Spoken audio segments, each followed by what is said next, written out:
Hello students, आज हम लोग डिस्कस करेंगे सेकंड कोलिगेटिव प्रॉपर्टी जो कि है एलिवेशन ऑफ बॉइलिंग पॉइंट।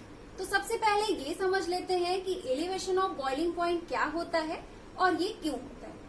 मान लीजिए कि आपने क्या किया कि एक प्योर सॉल्वेंट लिया, प्योर वोलेटाइल नेचर का सॉल्वेंट ले लिया और उसका क्या किया कि बॉइलिंग पॉइंट चेक किया और चेक करने के बाद आपने मान लीजिए उसके बॉइलिंग पॉइंट को रिप्रेजेंट कर दिया टीबी नॉट से।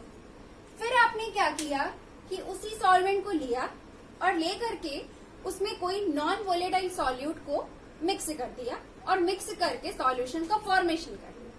सॉल्यूशन का फॉर्मेशन कर लेने के बाद अब आपने सॉल्यूशन के बॉइलिंग पॉइंट को चेक किया और उसके बॉइलिंग पॉइंट को आपने रिप्रेजेंट कर दिया किससे, टीबी से।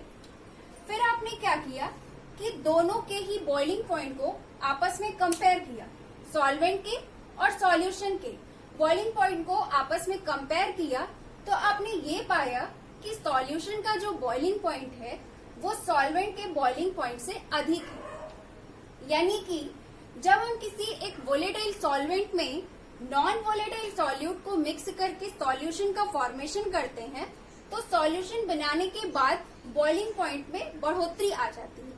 तो बॉइलिंग पॉइंट में आई हुई इसी बढ़ोतरी को, इसी इंक्रीज को हम लोग बोलते हैं एलिवेशन ऑफ बॉइलिंग पॉइंट। तो अब सवाल ये है कि जब हम लोग किसी सॉल्वेंट में सॉल्यूट को मिक्स करके सॉल्यूशन का फॉर्मेशन कर देते हैं तो ऐसा क्या हो जाता है उसके अंदर कि बॉइलिंग पॉइंट में बढ़ोतरी आ जाती है, यानी कि बॉइलिंग पॉइंट में एलिवेशन हो जाता है। एलिवेशन के पीछे का रीजन क्या है? तो इसके रीजन को समझने के लिए पहले हमें बॉइलिंग पॉइंट के साइंटिफिक डेफिनेशन को समझना होगा।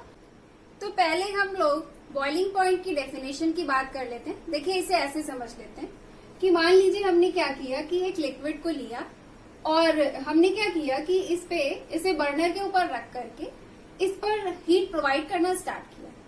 इनिशियली हमने क्या किया कि हमने लो टेम्परेचर रखा, बहुत ही लो टेम्परेचर पर हमने क्या किया, इस पे हीट प्रोवाइड करना स्टार्ट किया। तो होगा क्या कि जैसे ही हम लोग इस पे हीट प्रोवाइड करना स्टार्ट करेंगे क्या होगा, इस पे वेपर्स बनने लगेंगे, है ना। या आपके क्या होंगे, वेपर्स बनने लगेंगे और वो वेपर क्या करेंगे, वेपर प्रेशर लगाएंगे। फिर क्या होगा कि आपने टेम्परेचर थोड़ा सा और हाई किया, टेम्परेचर आपने और हाई किया तो और ज्यादा मात्रा में वेपर्स बनने लगे। जब वेपर्स और ज्यादा मात्रा में बन गए तो वेपर प्रेशर भी और ज्यादा मात्रा में लगने लगा। तो एक तरफ से क्या हो रहा है, एक तरफ से आप टेम्परेचर बढ़ा रहे हैं तो वेपर्स ज्यादा मात्रा में बन रहे हैं, नंबर ऑफ वेपर्स बढ़ रहे हैं, नंबर ऑफ वेपर्स जो है वो बढ़ रहे हैं और वेपर प्रेशर बढ़ रहा है। लेकिन दूसरी तरफ एक फैक्टर और काम कर रहा होता है, वो होता है एटमॉस्फेरिक प्रेशर। होता क्या है कि एटमॉस्फेयर में क्या है, एटमॉस्फेयर में एयर है ना। तो एयर है, अब एयर का भी तो अपना कुछ भार है, उसका भी अपना कुछ भार है। तो होता क्या है कि एक तरफ जब आप यहाँ से टेम्परेचर बढ़ा रहे हैं, वेपर्स के नंबर्स बढ़ रहे हैं, वेपर प्रेशर बढ़ रहा है, तो दूसरी तरफ एटमॉस्फेरिक प्रेशर भी लग रहा है।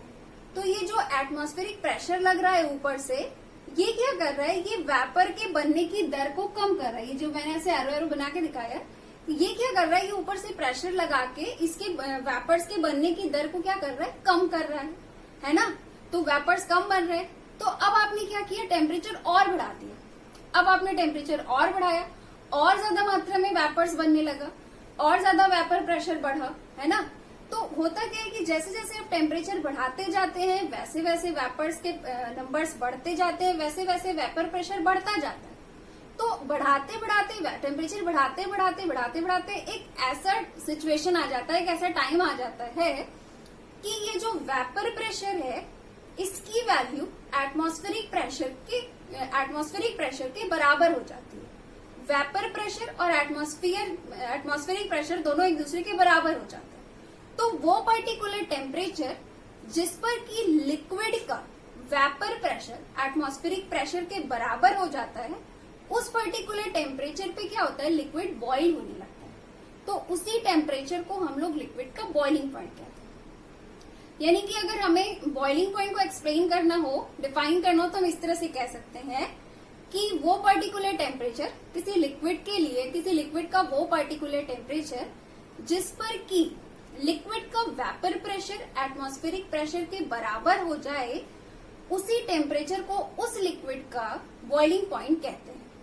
अब जैसे कि हमें पता है कि वाटर का बॉइलिंग पॉइंट 100 डिग्री सेल्सियस होता है, तो हम ये कह सकते हैं ना कि वाटर के लिए 100 डिग्री सेल्सियस टेम्परेचर वो टेम्परेचर है जिस पर कि वाटर का वेपर प्रेशर जो है वो एटमॉस्फेरिक प्रेशर के बराबर हो जाता है ना।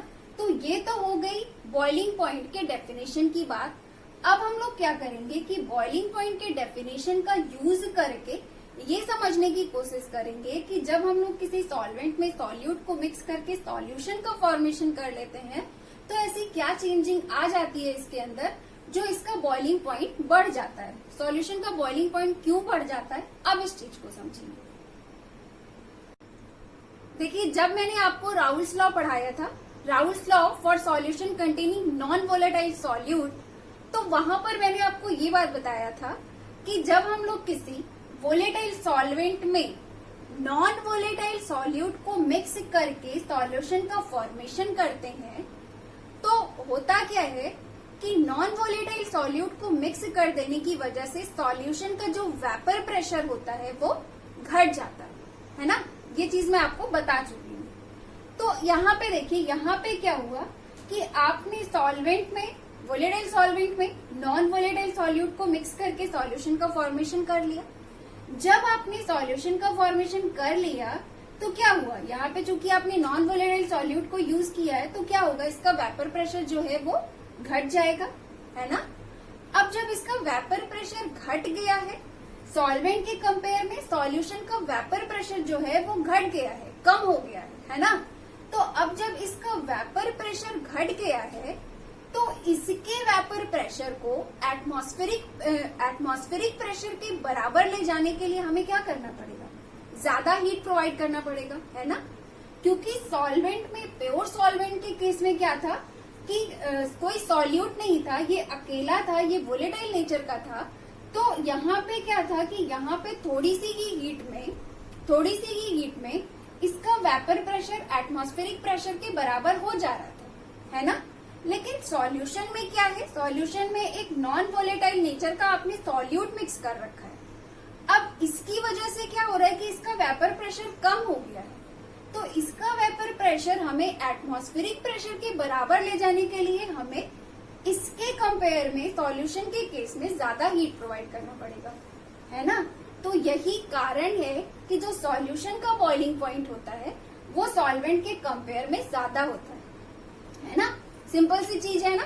अगर हम लोग एक लाइन में बोले तो क्या है कि चूंकि जब हम लोग सॉल्वेंट में नॉन वोलेटाइल सॉल्यूट को मिक्स करके सॉल्यूशन का फॉर्मेशन करते हैं तो चूंकि सॉल्यूशन का वेपर प्रेशर जो होता है वो सॉल्वेंट के कंपेयर में कम होता है, इसीलिए सॉल्यूशन के केस में क्या होता है कि हमें सॉल्यूशन का वेपर प्रेशर एटमॉस्फेरिक प्रेशर के बराबर ले जाने के लिए हमें ज्यादा हीट प्रोवाइड करना पड़ता है। यही रीजन है कि सॉल्यूशन का बॉइलिंग पॉइंट सॉल्वेंट के कंपेयर में ज्यादा होता है। तो एलिवेशन ऑफ बॉइलिंग पॉइंट का रीजन भी हमारा यहाँ पे क्लियर हो गया है ना। अब अगर हम लोग क्या करें कि एलिवेशन ऑफ बॉइलिंग पॉइंट को अगर हम लोग मैथमेटिकली रिप्रेजेंट करना चाहें तो कैसे करेंगे। देखिए, इसको करने का तरीका सिंपल है। अगर हमें निकालना हो इसे तो हम कैसे करेंगे, हम सिंपली क्या करेंगे, सॉल्यूशन के बॉइलिंग पॉइंट से सॉल्वेंट के बॉइलिंग पॉइंट को घटा देंगे, है ना। तो जो दोनों के बीच का अंतर आएगा वही क्या होगा, वही होगा एलिवेशन ऑफ बॉइलिंग पॉइंट, है ना। तो एलिवेशन ऑफ बॉइलिंग पॉइंट को हम लोग मैथमेटिकली कैसे रिप्रेजेंट कर सकते हैं, ऐसे delta TB is equal to TB minus TB not. Delta TB यहाँ पे क्या है, elevation of boiling point, TB क्या है, boiling point of solution, and TB not क्या है, बॉइलिंग पॉइंट ऑफ सॉल्वेंट। तो इस तरह से हमारा एलिवेशन ऑफ बॉइलिंग पॉइंट क्या है, ये क्यों होता है और इसका मैथमेटिकल रिप्रेजेंटेशन, इतना हमारा क्लियर हो गया है। तो अब हम लोग एलिवेशन ऑफ बॉइलिंग पॉइंट की मदद से सॉल्यूट के मॉलिक्यूलर मास को कैलकुलेट करने के लिए फॉर्मूला डिराइव करेंगे। देखिए, एक्सपेरिमेंटली ये पाया गया है कि डाइल्यूट सॉल्यूशन के लिए एलिवेशन ऑफ बॉइलिंग पॉइंट जो होता है वो डायरेक्टली प्रोपोर्शनल होता है मोलालिटी के। ओके, तो फिर हम लोग यहाँ पे ये लिख सकते हैं कि डेल्टा टीबी यानी कि elevation in boiling point is directly proportional to small M यानी कि मोलालिटी। अब देखिए, अब अगर हम लोग यहाँ से प्रोपोर्शनैलिटी का साइन हटाएंगे, इक्वल लाएंगे, तो एक कांस्टेंट आ जाएगा, है ना। तो यहाँ पे कांस्टेंट आ जाता है केबी। केबी यहाँ पर क्या है? केबी यहाँ पर बॉइलिंग पॉइंट एलिवेशन कांस्टेंट है।